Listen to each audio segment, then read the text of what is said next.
Bismillahirrahmanirrahim. Assalamualaikum warahmatullahi ta'ala wabarakatuh. Alhamdulillahi rabbil alamin. Wassalatu wassalamu ala rasulina Muhammadin wa ala alihi wa sahbihi ajma'in. Allahumma aghnina bil ilmi wa zayyinna bil hilmi wa akrimna bit taqwa wa jammilna bil afiyati ya arhamar rahimin.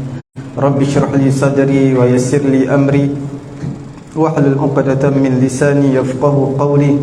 Rabbi yassir wa la tu'assir wa tammim bil khair wa bika nasta'in wa la hawla wa la quwwata illa billahil aliyyil 'azim. Nawaitu li'atikaf sunnata lillahi ta'ala. Yang saya hormati Tuan Pengerusi Surau Jumaat Syakirin, Barisan AJK, Tuan Imam dan juga Tuan Bilal, dan saya tak lupakan kepada tuan-tuan dan juga puan-puan yang dirahmati Allah Subhanahu wa taala. Pada malam ni insya-Allah kita sambung dalam suratul Insan atau dinamakan suratul Dahar, bermula pada ayat ke-13, dan insya-Allah pada malam ni kita akan habiskan dalam sehingga akhir suratul Insan ayat ke-31.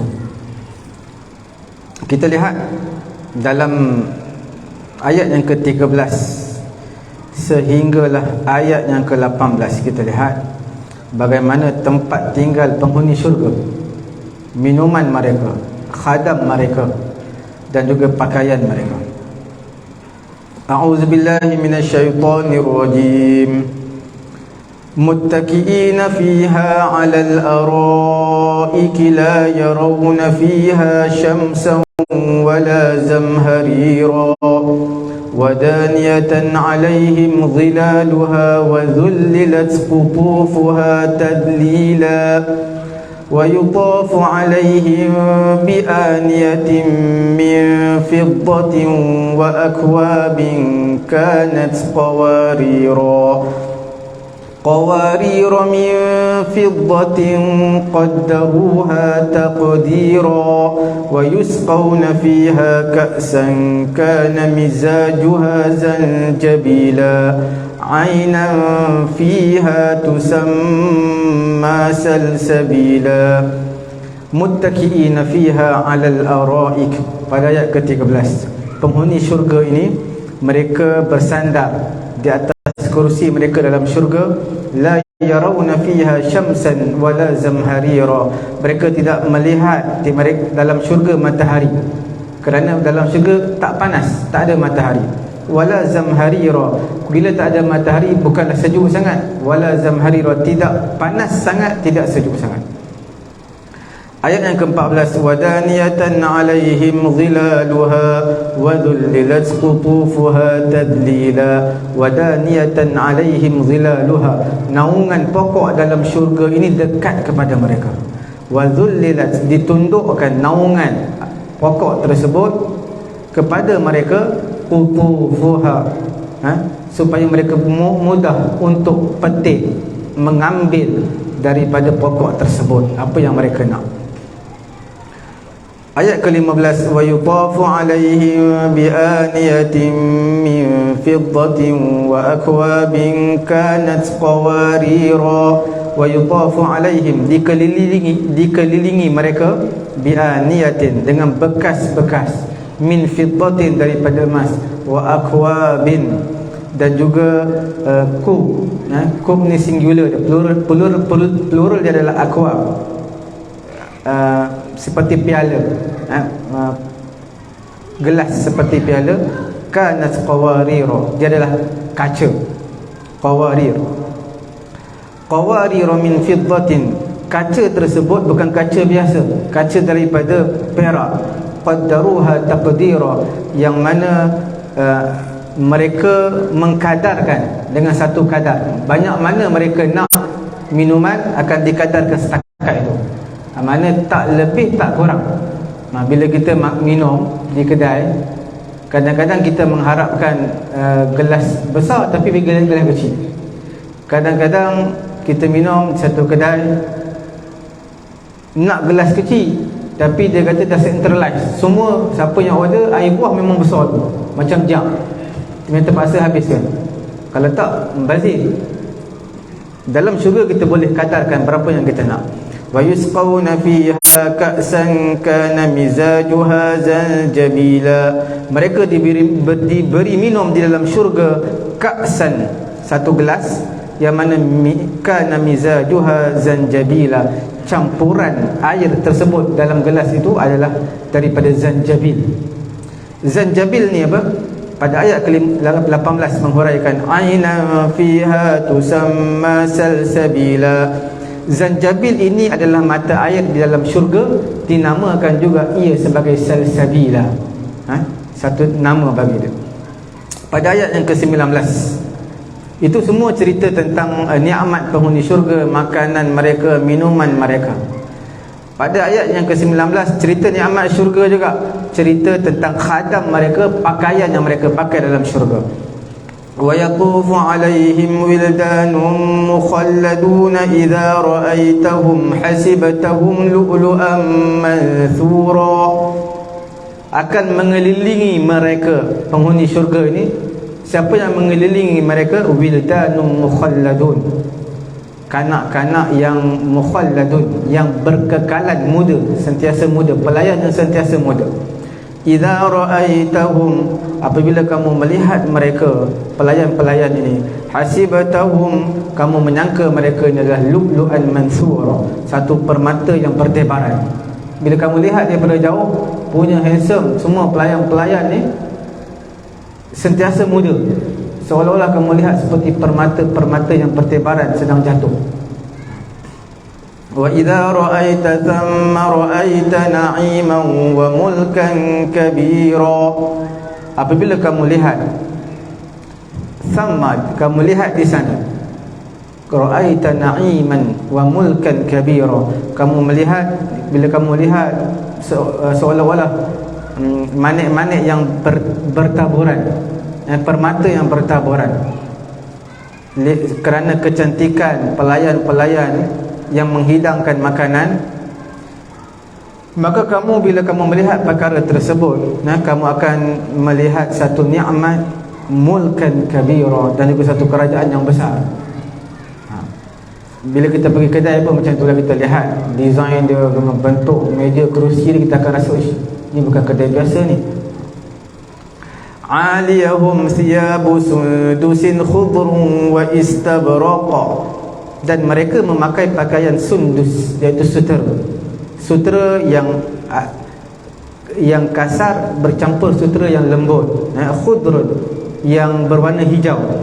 Wa hullu asawira min fiddatin wa saqahum rabbuhum syaraban tahura. Mereka dipakaikan gelang daripada perak. Mereka ni siapa? Wanita-wanita. Lelaki pun boleh pakai juga gelang, sebab di dalam syurga tidak ada perkara yang haram, semua jadi halal. Wasaqahum rabbuhum syaraban tahura. Allah Ta'ala bagi minum kepada mereka dengan satu minuman yang tahura, yang suci. Tahura ni tadi minuman dalam syurga zanjabil, bercampur dengan zanjabil, bercampur dengan mata air. Tetapi yang terakhir ini minuman yang suci, minuman yang tidak ada campuran apa-apa. Inna hadza kana lakum jazaa'an wa kana sa'yukum mashkura. Sesungguhnya ini perkara-perkara nikmat-nikmat ini dikatakan kepada mereka, lakum jazaa'an, bagi kamu balasan, wa kana sa'yukum mashkura, dan usaha kamu dihargai. Setiap amalan kamu yang kamu buat di kehidupan dunia tak sia-sia, semua akan dibalasi dan dihargai, diberi pembalasan yang selayaknya kepada mereka yang beramal di kehidupan dunia. Kemudian kita lihat pada ayat yang ke-19, kita lihat asbabun nuzul. Daripada Ikrimah, dia kata dakhala Umar ibn al-Khattab. Sayyidina Umar ibn al-Khattab pernah masuk berjumpa dengan Nabi SAW, wa huwa raqidun ala hasir. Pada ketika itu Nabi sedang tidur di atas tikar daripada pelepah tamar. Wa qad asara fi jambi, Nabi tidur dalam keadaan mengereng bila Nabi bangun daripada tikar tersebut, berbekas-bekas badan Nabi, bekas tikar. Maka Sayyidina Umar menangis. Maka Nabi SAW menyatakan, ma yabkik, apa yang menyebabkan kamu menangis wahai Umar? Qala zukirtu Kisra wa mulkahu wa Hurmus wa sahibal Habasyah wa mulkahu wa anta Rasulullah ala hasirin min jarid.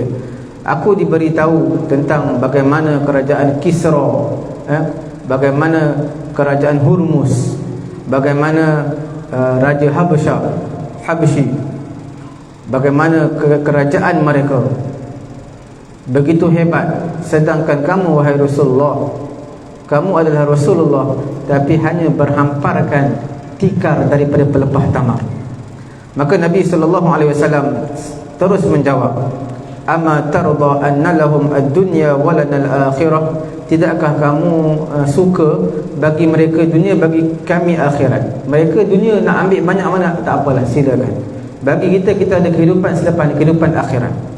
Maka Allah Ta'ala turunkan ayat, wa idza ra'aita thamma ra'aita na'iman wa mulkan kabira. Pada ayat yang ke 20, apabila kamu lihat di sana, kamu akan lihat satu nikmat yang besar, mulkan kabira, kerajaan yang agung. Apa munasabah kesinambungan ayat ini dengan ayat yang sebelum ini? Selepas mana kita menerangkan mengenai dengan makanan penghuni syurga, pakaian mereka, maka Allah Subhanahu wa taala menyebutkan sifat tempat tinggal mereka, tempat tinggal penghuni syurga, dan cara mereka duduk dalam syurga, minuman mereka, bekas yang mereka gunakan, khadam mereka, bagaimana cuaca iklim mereka dalam syurga yang tak panas tak sejuk, sederhana. Kemudian Allah Subhanahu wa taala mengisyaratkan, mengisyaratkan bukan sekadar itu kalau kita kalau itu memang yang terbaiklah tempat kita. Kalau kita hidup kehidupan dunia, kita nak ke tempat tinggal yang selesa, yang besar. Kemudian tempat duduk berehat kita di rumah, tempat duduk yang selesa, yang empuk. Tak naklah kerusi besi, kerusi kayu, tak nak. Kadang-kadang sakit badan bila umur berusia, lenguh badan. Kemudian makanan, bekas pinggan, cawan dalam rumah kita, kita nak yang terbaik. Bila orang datang rumah, kita nak hidang yang terbaik. Kemudian cuaca pun kita tak nak ribut, tak nak angin, tak nak terlampau panas sangat, terlampau sejuk sangat. Itu yang kita harapkan. Bulan puasa dekat dah, bulan 3. Bila bulan puasa ni, tuan-tuan lihat sebahagian negara puasa mereka 22 jam, 21 jam puasa. Jadi mereka punya malam tu tarawih, lepas tarawih sahur terus puasa balik. Tapi kita alhamdulillah, cuaca yang sederhana, tak panas tak sejuk, yang sedang-sedang. Kalau panas pun panas sikit je, kalau sejuk pun sejuk sikit je. Jadi kalau seseorang itu yang malas nak sembahyang berjemaah subuh, sebab letih sangat, jadi satu perkara yang memalukan lah. Kerana Malaysia cuaca yang biasa, kalau tuan-tuan pergi ke negara-negara yang cuacanya sangat panas, sangat sejuk, lagi tak mampu nak bangun untuk sembahyang subuh. Kemudian Allah Subhanahu wa taala mengisyaratkan, selepas disebutkan iklim, bekas, minuman, kerusi, tempat duduk, Allah Ta'ala cantikkan lagi penghuni syurga ni dengan nikmat yang mereka dapat dalam syurga, iaitu pakaian, sutera. Walaupun sutera ni haram untuk orang lelaki di kehidupan dunia, di akhirat dibenarkan. Perhiasan-perhiasan, gelang, lelaki tak dibenarkan, dalam syurga boleh. Dan Allah Subhanahu wa taala sebut di akhir, inna hadza kana lakum jazaa'an wa kana sa'yukum mashkura. Ini adalah balasan usaha yang telah kamu lakukan di kehidupan dunia. Kita lihat Allah Subhanahu wa taala memberitahu perkara ini, satu al-fadlul azim, nikmat yang amat besar yang Allah Taala berikan kepada manusia. Mereka muttaqiina fiha 'alal araik, mereka duduk di atas satu hamparan, satu kerusi Kusyen yang dihiasi dengan manik-manik, dengan permata-permata. Dan di dalam syurga tersebut tidak berasa panas, sejuk, bahkan cuaca yang sederhana. Dalam hadis sebutkan hawaul jannah saj-saj la harra wala qarra. Angin dalam syurga ini adalah saj-saj.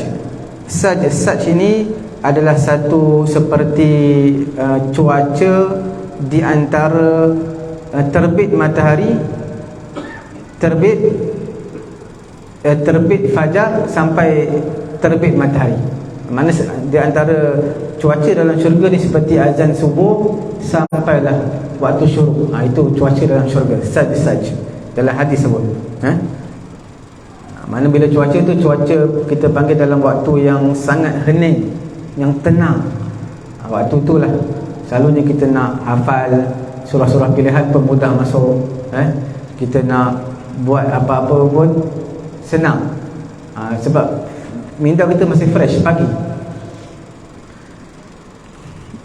Ayat yang berikutnya, wadaniyatan 'alaihim zilaluha wa dhulilat qutufuha tadlila. Walaupun tak ada matahari di sana, walaupun tak ada matahari di sana, seolah-olah mengisyaratkan sangat sejuk bila tak ada matahari. Tapi Quran menyebutkan wala zamharira. Zamharira mana tak sejuk sangat, sederhana. Kemudian ditundukkan buah-buahan untuk mereka mudah ambil. Kalau mereka sedang duduk, buah tu datang kat mereka, condong mereka ambil. Mereka sedang baring, pohon tadi bergerak kepada mereka, mereka ambil petik. Tak perlu nak pergi. Macam kita tak perlu nak order Grab. Kita pun dah mudah lah. Kalau duduk apartment, duduk flat, kalau duduk kondo, selalu dia akan hantar dekat depan je. Security, kita yang akan turun ambil. Itu pun kita kena bergerak lagi. Dalam syurga tak, dia datang kita petik, ambil je.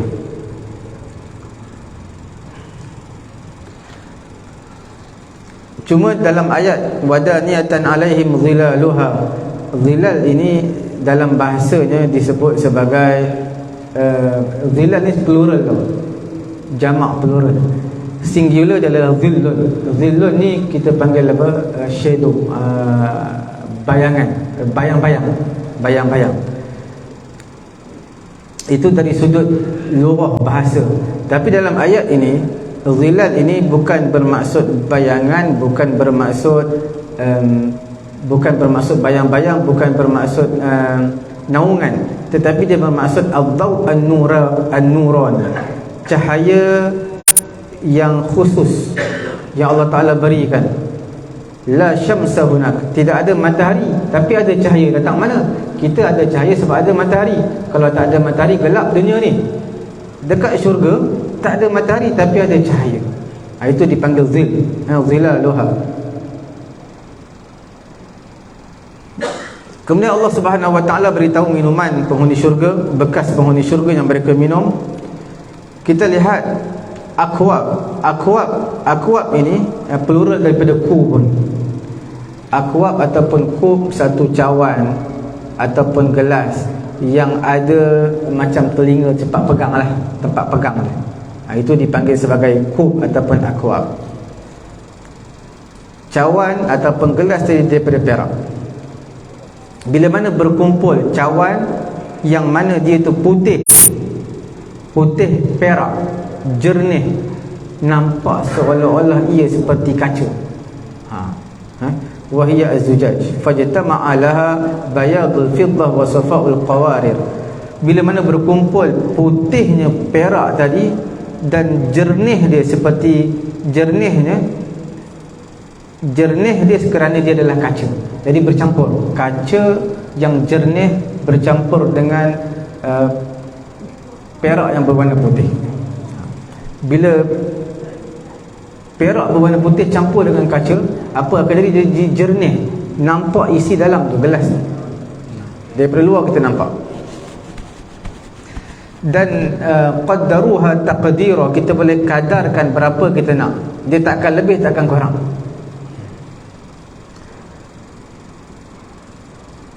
Ibnu Abi Hatim daripada Ibnu Abbas, dia kata laisa fil jannah syai'un illa qad u'titum fid dunya syubahahu illa qawarir min fiddah. Tidak ada di dalam syurga sesuatu melainkan sesungguhnya kamu diberikan dalam syurga yang seumpama dengan dia, melainkan qawarir min fiddah. Qawarir min fiddah tak ada kat kehidupan dunia. Benda-benda lain kita boleh nampak lagi gambaran tu. Di kehidupan dunia Allah Ta'ala datangkan hampir-hampir sama, walaupun tak sama dari segi rasa, tak sama bentuk pun tak sama, tapi hampir-hampir. Tapi untuk qawarir min fiddah, kaca bercampur dengan emas perak, itu tak boleh nak digambarkan. Ibn Abbas kata tak boleh nak gambarkan dekat kehidupan dunia. Kemudian wa yutafu alaihim, dalam disebut min fiddah, dikelilingi bekas daripada perak. Kalau tuan-tuan lihat dalam surah Az-Zukhruf ayat 43, disebutkan wa yutafu alaihim bisihafin min zahabin wa akwab, dikelilingi mereka dengan pinggan ataupun dulang yang besar daripada emas, dan juga gelas daripada emas. Satu ayat surah Insan yang kita bincangkan daripada perak. Dalam surah Az-Zukhruf juzuk ke-25 sebut daripada emas. Yang mana yang betul? Penghuni syurga ni kadang-kadang dia minum guna emas, gelas emas, kadang-kadang dia minum guna gelas kaca. Dua-dua dia guna. Cuma emas memang tak dibenarkan lah kita di kehidupan dunia, untuk perhiasan, minuman, untuk gelas emas, cawan emas, pinggan emas tak dibenarkan untuk kita minum, untuk kita guna. Kereta daripada emas tak dibenarkan, sebab emas ini tak boleh digunakan untuk kaum lelaki-lelaki. Dia hanya boleh untuk digunakan sebagai perhiasan kaum wanita sahaja. Kemudian apa perbezaan di antara al-aniyah wal akwab? Al-aniyah, tuan-tuan lihat dalam ayat ni, dalam ayat mana? Dalam ayat ke-15, wa yutafu alaihim bi aniyatin min fiddatin wa akwabin kanat qawarira. Bi aniyatin bekas, cawan pun bekas juga, gelas pun bekas juga. Wa akwab pun bekas, berbentuk gelas, bekas juga. Jadi apa perbezaan di antara aniyah dan juga akwab pada ayat ke-15? Ulama menyatakan akwab ini yang kita sebutkan tadi, dia tak ada tempat pegang, tak ada. Bala cawan tu kita tak pegang macam ni, kita akan pegang ada tempat tangkai dia untuk kita minum. Itu dipanggil kub ataupun akwab. Aniyah ini dia ma lahu arakal qadah, dia tak ada, dia tidak ada tempat pegang macam bentuk telinga tu. Dia tidak ada. Itu dipanggil sebagai dalam bahasa Arab dipanggil apa? Aniyah. Kemudian Allah Subhanahu wa taala sifatkan minuman mereka itu, Allah Taala sifatkan minuman mereka dalam syurga. Wa yusqawna fiha ka'san kana mizajuha zanjabila. Al-abrar yang kita bincangkan pada bulan yang lalu, ayat yang ke-4 ke-5 itu, innal abrar yashrabuna min ka'sin kana mizajuha kafura. Orang-orang yang baik ini, mereka minum daripada air yang bercampur kafur. Innal abrar yashrabuna min ka'sin kana mizajuha kafura. Air mereka dicampur dengan kafur. Air kafur dalam syurga lah. Cuma dalam ayat ini sedikit ada kontradiksi. Dia kata bercampur dengan zanjabil, mata air dalam syurga.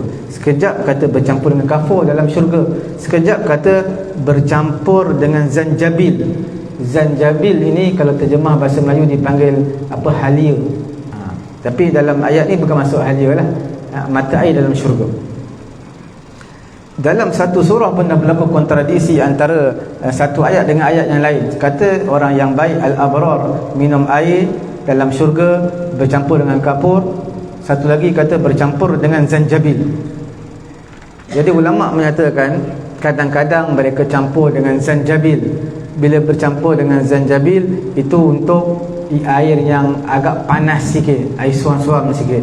Bila air bercampur dengan bercampur dengan kafur tadi, maka air itu sejuk. Jadi mana ada yang sejuk, ada yang panas. Adapun al-muqarrabun, muqarrabun mereka lagi special.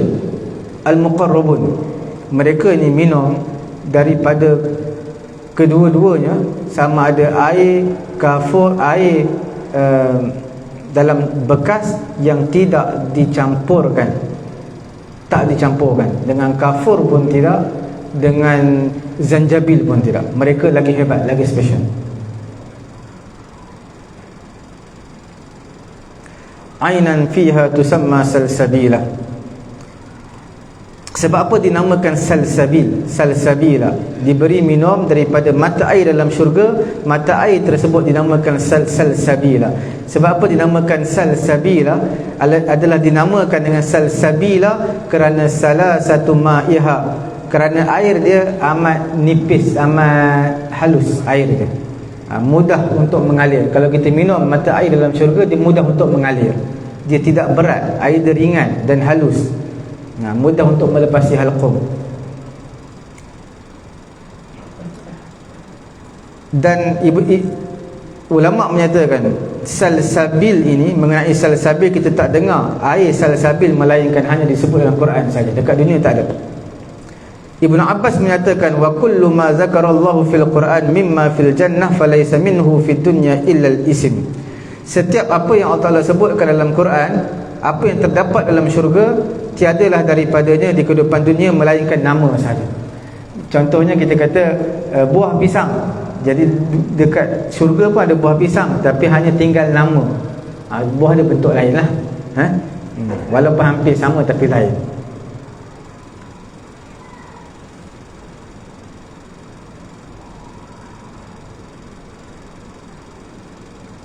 Okey. Kemudian Allah Subhanahu Wa Taala menyifatkan tentang khadam. Khadam, pelayan dalam syurga ini. Yabquna fiha ala halatin wahidatin. Mereka tidak dimakan usir, tetap muda. Wat-tarawah wan-nadarah, tetap berseri. Dan keadaan, kondisi mereka tak akan berubah. Macam itulah sampai bila-bila. Wala yamutun, mereka juga tak akan tua, tidak akan mati.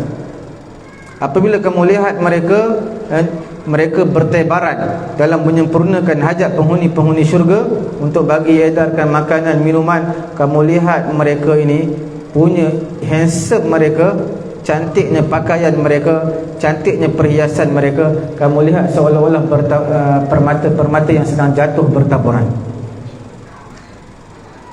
Ibnu Katsir menyatakan wala yakunu fi tashbih ahsan minha wala fil manzar ahsan min al-lu'lu'il mansur 'ala al-makan al-hasan.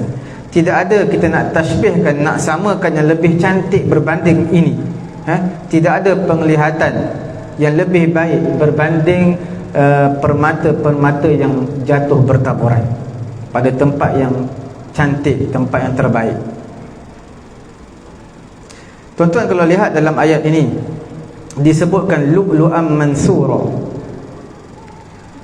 Disebutkan apa? Lu'lu'an mansura. Sebab apa disebutkan seolah-olah permata yang bertaburan? Sebab mereka cepat, servis mereka cepat. Itu yang penghuni syurga nak. Macam kita kehidupan dunia lah. Tuan-tuan datang satu kedai makan, restoran, orang kata restoran ni sedap sangat, tapi servis tuan-tuan tunggu sampai setengah jam. Tuan-tuan daripada kenyang nak tunggu makanan sampai lapar, nak bagi tahu lama sangat servis. Jadi dekat kehidupan syurga nak menggambarkan, sebab apa digambarkan seolah-olah permata yang bertaburan, servis mereka cepat, macam manik-manik permata yang jatuh bertebaran. Berbeza dengan bidadari. Dalam Quran sebut apa? Hurun ain. Hurun ain, bidadari tidak disamakan dengan permata yang bertebaran, tapi disamakan dengan lu'lu'il maknun, permata yang tersimpan. Sebab apa? Bidadari hurun ain disamakan dengan permata lu'lu'il maknun, permata yang tersimpan. Dia tak kata permata yang bertebaran, kerana bidadari ini mereka tak ada tugasan apa-apa. Mereka tak ada tugasan apa-apa. Jadi mereka ini hanya berkhidmat ataupun hanya untuk penghuni syurga sahaja, tidak kepada orang lain. Itulah dipanggil sebagai lu'lu'il maknun. Setiap term atau perkataan kalimah itu adalah diambil berat sebenarnya dalam Quran.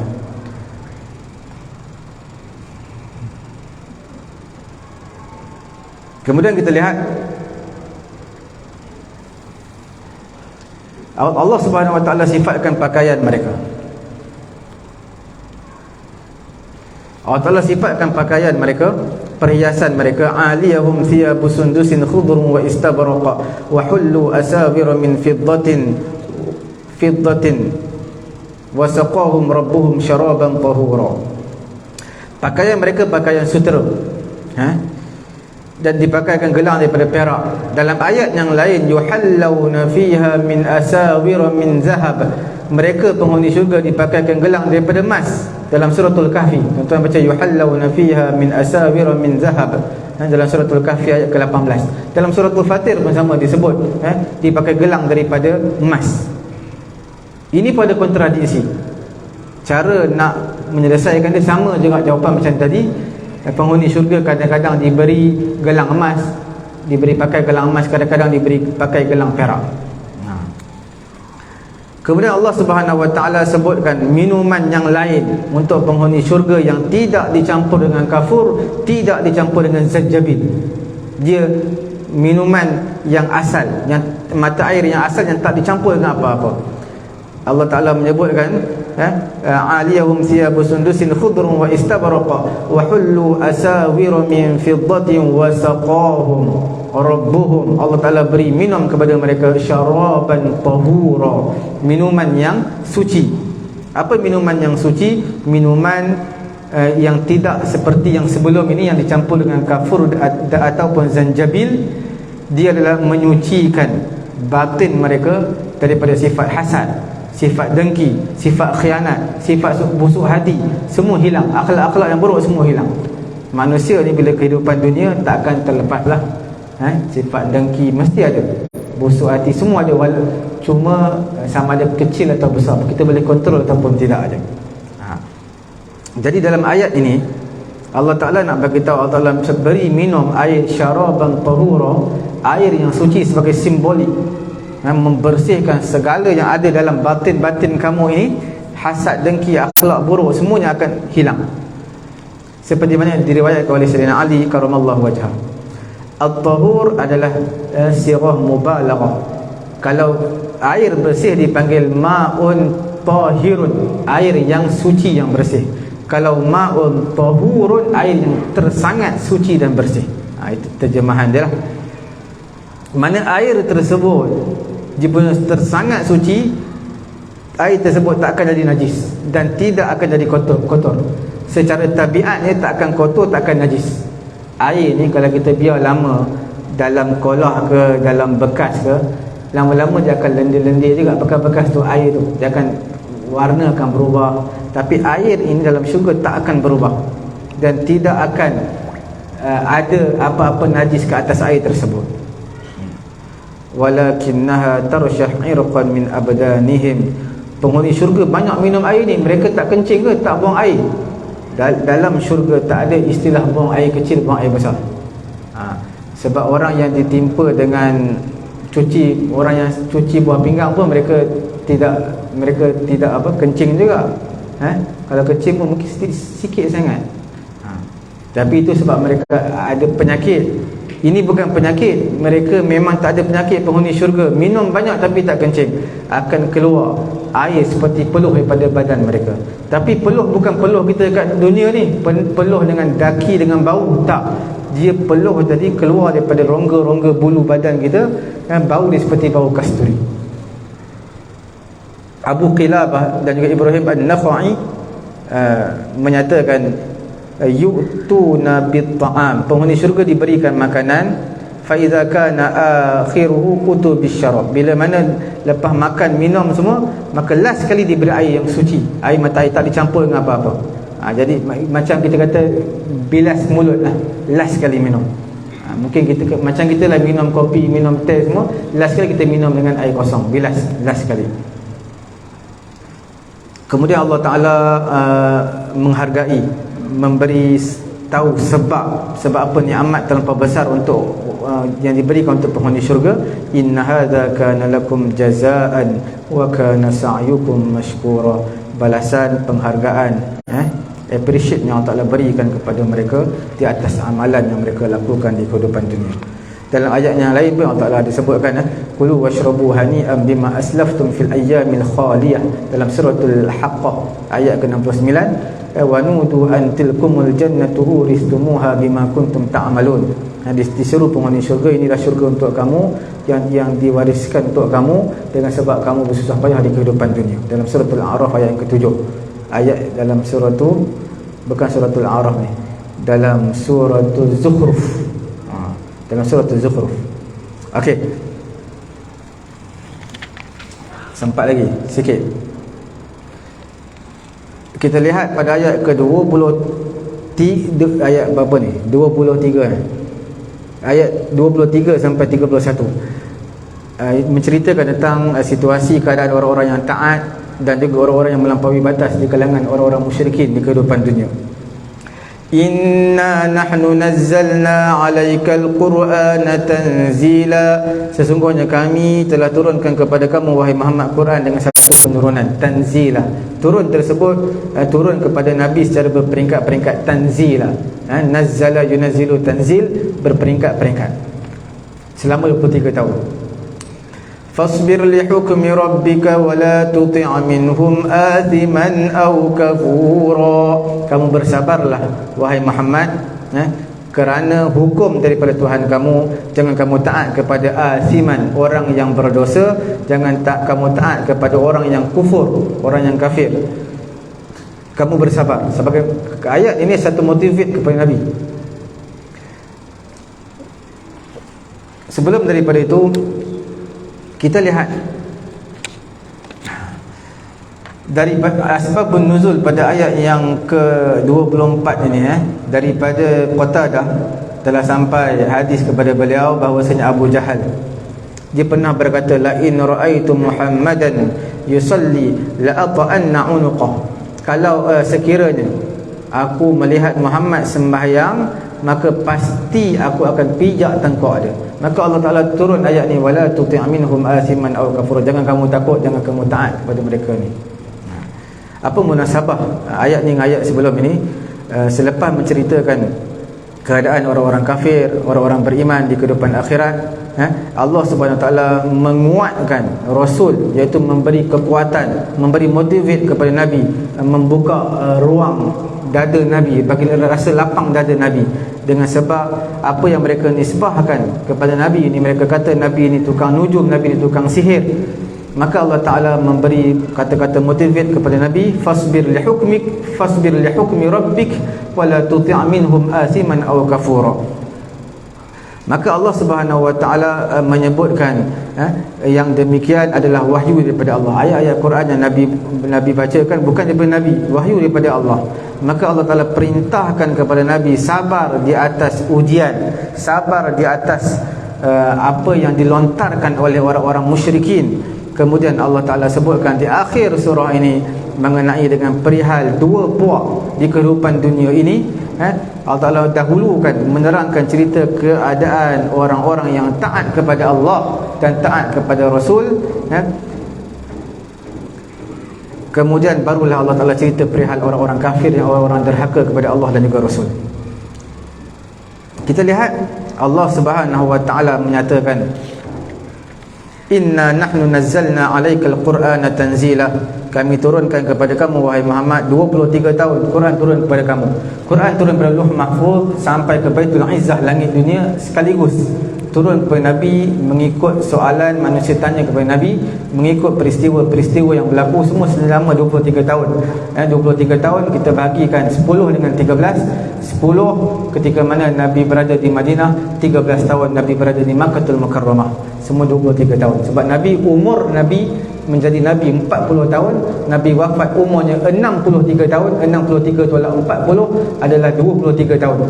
Dan 23 tahun itulah turun di Quran. 10 tahun di Makkah, 13 tahun adalah di Madinah Al-Munawwarah. Okey. Kemudian kita lihat yang ayat ini turun untuk menguatkan hati Nabi di atas lontaran-lontaran yang dilemparkan oleh orang kafir kepada Nabi.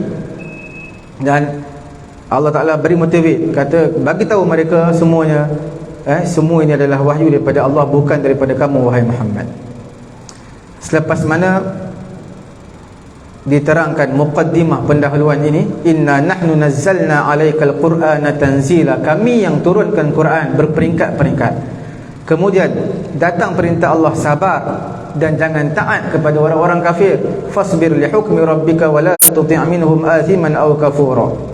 Seperti mana aku muliakan kamu wahai Muhammad dengan aku turunkan Quran kepada kamu, maka hendaklah kamu bersabar di atas ketentuan qada dan qadar Allah, ketentuan untuk melewatkan pertolongan diberikan kepada kamu dan pertolongan untuk menghancurkan orang musyrikin, dilewatkan seketika kamu bersabar.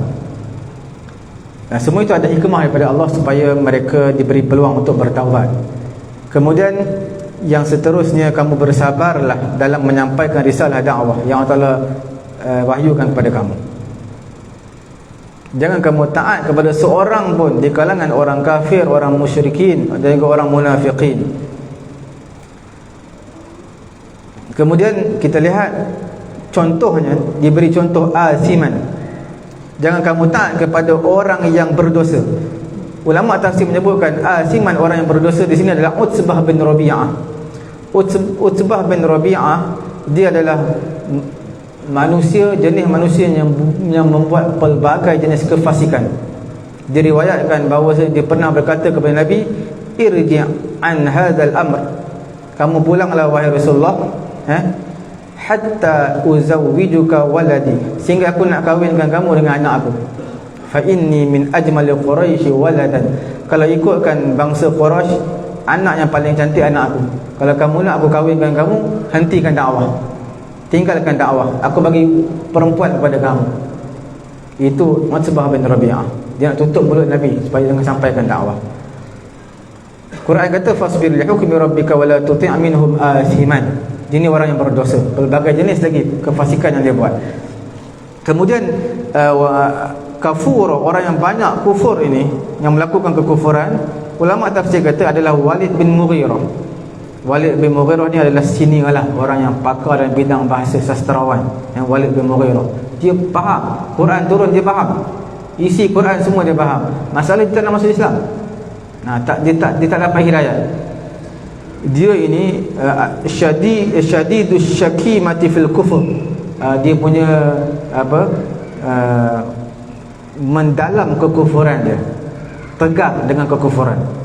Diriwayatkan dia pernah berkata kepada Nabi SAW, ana a'tika minal mal hatta tarda. Kalau kamu nak harta, aku boleh bagi banyak mana harta kamu nak, boleh.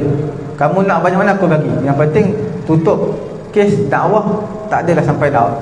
Tidak ada lagi cerita-cerita dakwah, tutup. Aku boleh bagi kamu harta sehingga kamu, orang semua angkat kamu sebab kamu banyak harta. Fa inni min aktsarihim malan, aku antara orang yang terkaya. Antara orang yang terkaya. Fa qara'a alaihim Rasulullah, maka Nabi SAW bacakan kepada mereka Hamim tanzilum minar rahmanir rahim, sampailah ayat fa in a'radu faqul anzartukum sa'iqatan misla sa'iqati 'adin wa samud. Ayat ini tuan-tuan boleh lihat terjemahan sendirilah, masa tak cukup untuk kita bincangkan. Dalam suratul surah apa tu, dalam surah Fussilat juzuk yang ke-24, ayat pertama sampai ayat ke-13. Tuan-tuan bacalah. Habis Nabi baca ayat ni, Walid bin Mughirah dan juga Utsbah bin Rabi'ah mereka pulang. Dan salah seorang di kalangan keduanya berkata, zanantu annal Ka'bah sataqa'u. Mereka menyatakan, aku menyangka bahawasanya Kaabah ini sataqa'u akan sataqa'u ini akan didirikan, akan berlaku, akan didirikan Kaabah sekali lagi. Mana Islam akan naik balik. Sebab mereka semua faham Islam, Quran mereka faham, cuma mereka tak nak masuk Islam je. Dalam ayat ini kalau tuan-tuan lihat, sekalipun Nabi SAW tidak taat kepada seorang pun di kalangan orang kafir, illa annahu wajhun nahyu lahu, walaupun Nabi tak taat kepada seorang pun orang kafir, orang yang berdosa, tapi wahyu turun juga. Ini nak beritahu Nabi memang takkan taat, cuma wahyu ini turun sebagai isyarat, sebagai peringatan, sebagai irsyad, petunjuk kepada Nabi supaya berhati-hati, jangan tergelincir bersama orang kafir. Kita pun sama juga. Walaupun kita tahu benda tu tidak baik, benda ni, walaupun kita tahu benda ni sepatutnya kena buat macam ni, tapi peringatan sentiasa diberikan. Walaupun kita naik kereta, bawa kereta, kita tahu tak boleh bawa pandu laju, tapi masih ada signboard tulis kurangkan laju semua. Sebab apa dituliskan semua perkara-perkara ini? Sebagai peringatan, walaupun kita dah tahu.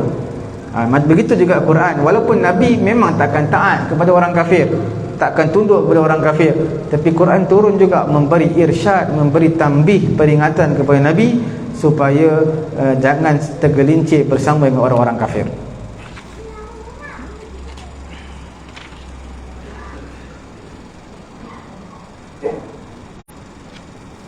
Kemudian bila mana disebutkan fasbir li hukmi rabbik, fasbir perintah, bersabar, dan juga ayat larangan selepas dia, apa dia ayat larangan?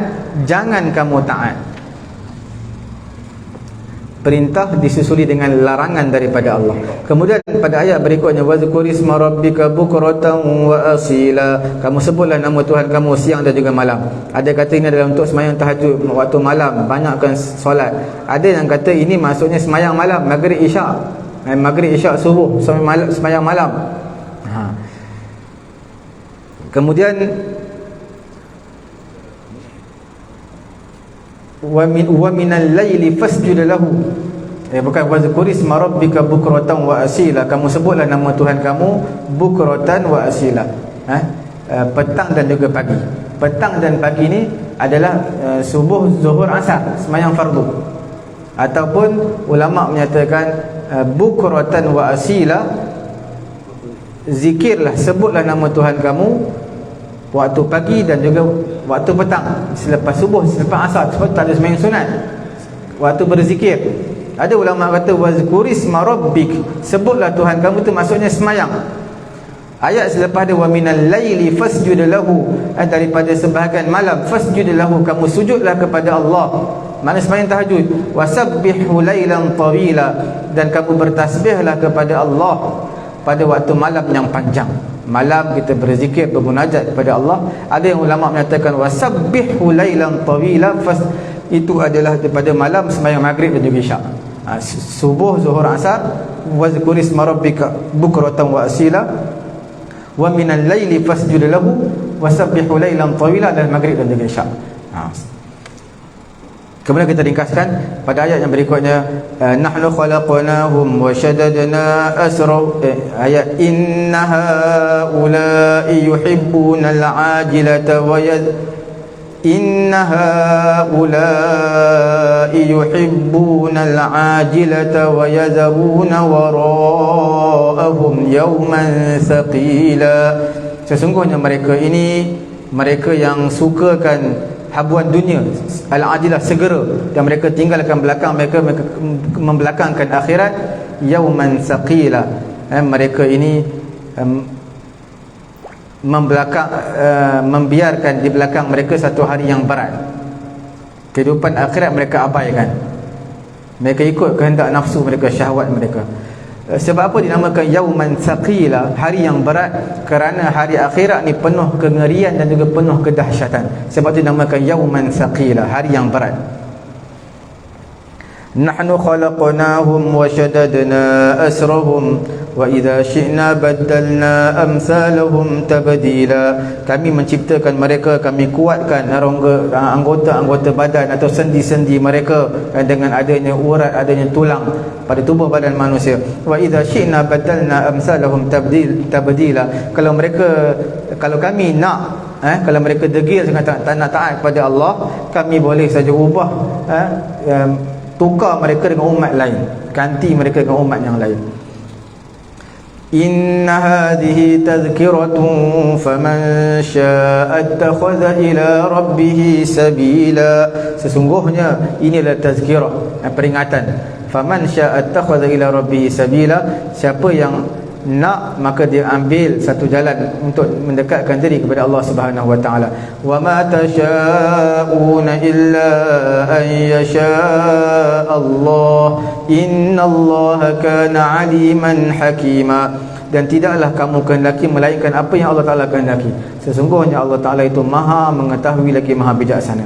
Ini menunjukkan setiap perbuatan kita, baik dan juga tak baik, semua daripada Allah. Semua di tangan Allah. Kita nak buat jahat, tak boleh buat jahat, melainkan Allah Ta'ala kata boleh berlaku, barulah kamu boleh buat jahat. Kita nak buat baik, tak boleh buat baik juga, melainkan Allah Ta'ala kata boleh berlaku, maka baru terjadi kebaikan tersebut. Jadi semua pergerakan kita, percakapan kita, pergerakan semuanya daripada Allah Subhanahu Wa Ta'ala. Berbeza dengan golongan Mu'tazilah dan juga golongan Jabariyah. Okey. Ayat yang terakhir, yudkhilu man yasha'u fi rahmatih. Allah Ta'ala memasukkan orang yang dikehendaki dalam rahmatnya. Wadh-dhalimina a'adda lahum 'adzaban alima. Dan Allah Ta'ala masukkan orang-orang yang zalim ini, Allah Ta'ala sediakan api neraka yang amat pedih untuk mereka. Cukup sekadar itu dalam dalam suratul Insan yang kita bincangkan. Cukup 2 siri lah suratul Insan pada bulan yang lalu dengan bulan ni. InsyaAllah mungkin kita berbaki dalam sebulan 2 lagi. Sebab tu kita akan masuk bulan puasa.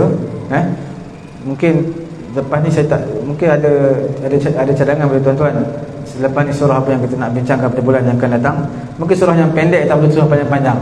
Sebab berbaki hanya berapa bulan, hanya 1 ataupun 2 kali. Bulan 3 tak tahu sempat ke tak. Sebab kita puasa di akhir bulan 3. Sebab saya minggu yang keempat, dia tak tahu sempat ke tak. Kemungkinan bulan depan sekali je. Surah apa?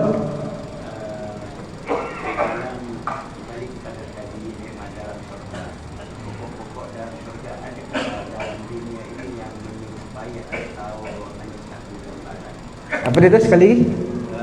Pokok-pokok buah-buah yang ada di dalam surga ini. Ada yang menyerupai di dalam dunia ini.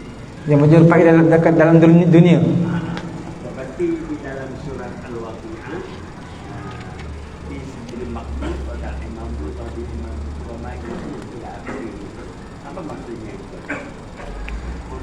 Okey, sebelum daripada tu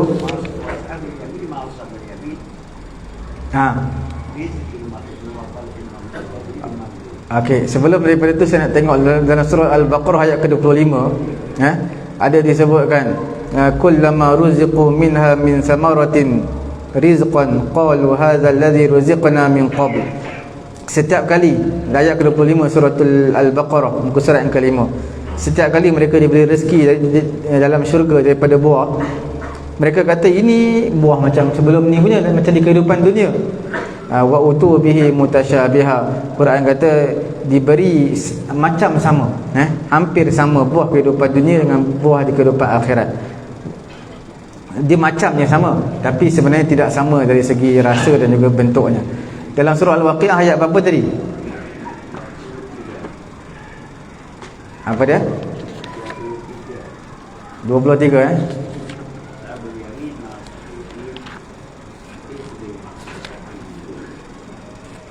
Ayat 23. Ayat 28, fi sidrin makhdud. Sidrin ni adalah pokok bidara, betul sidir, pokok bidara. Makhdud ni yang maqtu' syauqu, yang terpotong durinya, yang telah dibuang durinya. Pokok bidara yang telah dibuang duri je. Mana tak mempunyai duri. Tak tahu lah, mungkin pokok bidara ada duri, tapi dekat syurga dia kata pokok bidara yang tidak ada duri. Wa talhin mandud. Talhin ini adalah pokok pisang. Talhin. Mandud ini adalah nunaddid bil hamli min asfali ila a'la. Dia macam bertindan-tindan. Pokok pisang yang bertindan-tindan. Wa ma'im maskub. Wa dhillim mamdud. Wa ma'im maskub. Ma'in maskub adalah air yang dicurahkan. Air yang dicurahkan. Ni kita kena lihat tafsir kat. Saya pun tak apa nak boleh hurai panjang. Kena lihat tafsir apa maksud dia. Ini semua nikmat, tapi yang ni semua yang penting adalah semua ini adalah untuk ashabul yamin. Ashabul yamin. Untuk golongan-golongan yang baik. Pada ayat yang ke-27, wa ashabul yamin ma ashabul yamin. Ini untuk golongan yang baiklah.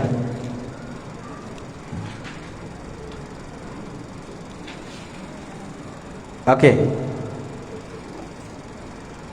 Ada cadangan surah untuk bulan yang akan datang? Yang selalu saya baca oleh imam pada waktu tarawih itu, pada waktu salat witir, surat Al-A'la. Suratul A'la, okey, insya-Allah. Suratul A'la. Itu yang dibaca setiap malam. Insya-Allah.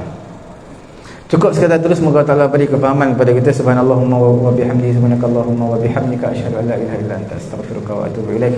Bismillahirrahmanirrahim. Alhamdulillahirabbil alamin, wassalatu wassalamu ala rasulina Muhammad wa ala alihi wa sahbihi ajma'in. Allahumma anfa'na bima 'allamtana wa 'allimna ma yanfa'una wa zidna 'ilma. Alhamdulillahi ala kulli hal wa na'udzu billahi min hali ahli nar. Sallallahu ala sayyidina Muhammad wa ala alihi wa sahbihi ajma'in. Alhamdulillahirabbil alamin. Taqabbalallahu minna.